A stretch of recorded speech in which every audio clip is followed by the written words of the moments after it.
जब हम आइंस्टीन का नाम सुनते हैं तो दिमाग में क्या आता है? एक अकेला जीनियस, है ना? लेकिन क्या हो अगर उनकी सबसे बड़ी जीत की कहानी असल में एक इंसानी ड्रामा हो? एक ऐसी कहानी जिसमें विज्ञान, युद्ध और राजनीति सब कुछ उलझा हुआ था। तो चलिए इस कमाल के रिलेटिविटी सर्कस में गोता लगाते हैं। चार्ली चैपलिन का ये मजाक उस कहानी को बिल्कुल सही ढंग से बताता है जिसे हम सब सच मानते आए हैं कि आइंस्टीन एक ऐसे जीनियस थे जिनके दिमाग से विचार सीधे परफेक्ट तरीके से निकलते थे और बस एक झटके में साबित हो जाते थे। पर असलियत तो इससे कहीं ज्यादा मजेदार और उलझी हुई है।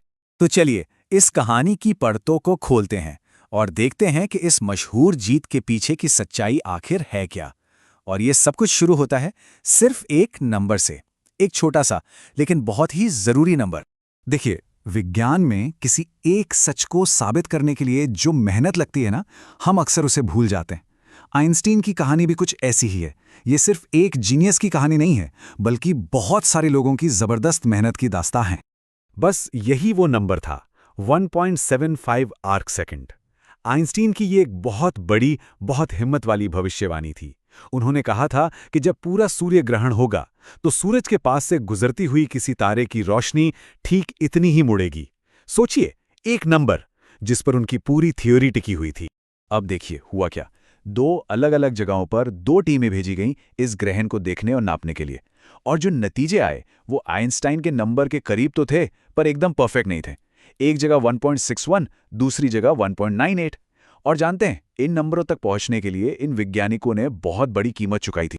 जैसे कि इस पूरे मिशन के जो लीड एस्ट्रोनॉमर थे, आर्थर एडिंगटन, उन्हीं को देख लीजिए। 1918 में उन्होंने 3200 किलोमीटर से ज़्यादा साइकिल चलाई थी, और अगले साल 1919 में जब ग्रहण की तैयारी चल रही थी, सिर्फ 200 किलोमीटर। मतलब इस एक मिशन के लिए उन्होंने अपनी पूरी जिंदगी लगा दी थी।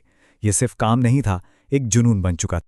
लेकिन बात सिर्फ साइंस की नहीं थी, मामला इससे कहीं ज्यादा बड़ा था। सोचिए, पहला विश्व युद्ध अभी अभी खत्म हुआ था और ये जो एक्सपेरिमेंट था ना, ये सीधा एक पॉलिटिकल बवंडर के बीच में आ गया था। और टाइमिंग देखिए कितनी कमाल की थी। 1918 में वर्ल्ड वॉर खत्म हुआ, देशों के बीच गहरी दुश्मनी थी, और फिर ठीक एक साल बाद नवंबर 1919 में ब्रिटेन के साइंटिस्ट ने ऐलान किया कि उन्होंने जर्मनी के एक साइंटिस्ट की थ्योरी को सही साबित कर दिया है। ये सिर्फ एक साइंटिफिक खबर नहीं थी, ये एक दूसरे के दुश्मन रहे देशों को जोड़ने वाला एक बहुत बड़ा सिंबल बन गया। तो एक तरफ तो एडिंगटन जैसे लोग थे जिन्हें लगा कि ये शांति और मेलजोल का एक शानदार मौका है, लेकिन दूसरी तरफ आम लोगों में एक अजीब सा डर फैल गया। उन्हें लगा ये तो एक तरह का साइंटिफिक बोल्शेविज्म है, एक और क्रांति। सोचिए, न्यूटन का बनाया हुआ पूरा ढांचा हिल गया था। लोगों को लगा कि अगर न्यूटन गलत हो सकते हैं तो फिर दुनिया में कुछ भी सच नहीं है। और ये डर अखबारों की हेडलाइंस में भी दिखने लगा। जल्द ही आइंस्टाइन का नाम हर उस चीज का मजाक उड़ाने के लिए इस्तेमाल होने लगा जो गड़बड़ थी, चाहे वो राजनीति हो, समाज हो या ट्रैफिक जाम। हर चीज आइंस्टाइन की तरह टेढ़ी मेढ़ी हो गई थी। अब देखिए, ये बेचैनी सिर्फ आम लोगों में नहीं थी, साइंटिफिक कम्युनिटी के अंदर भी सबूतों को लेकर एक बड़ी बहस छिड़ गई थी। मामला उतना सीधा और साफ था ही नहीं जितना आज हमें लगता है। तो सवाल ये उठता है कि क्या 1919 का जो रिजल्ट था वो वाकई एक परफेक्ट फाइनल सबूत था?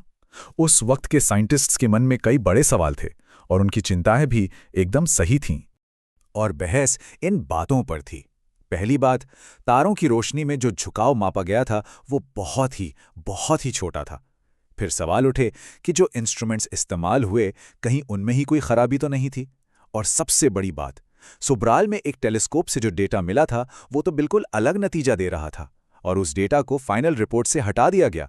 क्यों? तो आलोचकों ने कहा कि टीम ने जानबूझकर पक्षपात किया है। देखिए, ये मामला सिर्फ एक पुरानी साइंटिफिक बहस का नहीं है, ये इससे कहीं ज्यादा गहरा है। असल में हम 1919 की कहानी को किस तरह से देखते हैं या सुनाते हैं, ये खुद साइंस के मतलब को लेकर एक लड़ाई बन गई है कि आखिर साइंस है क्या। उस वक्त एक नौजवान दार्शनिक थे, कार्ल पॉपर। उनके लिए आइंस्टीन की ये थियरी असली साइंस का सबसे बेहतरीन उदाहरण थी।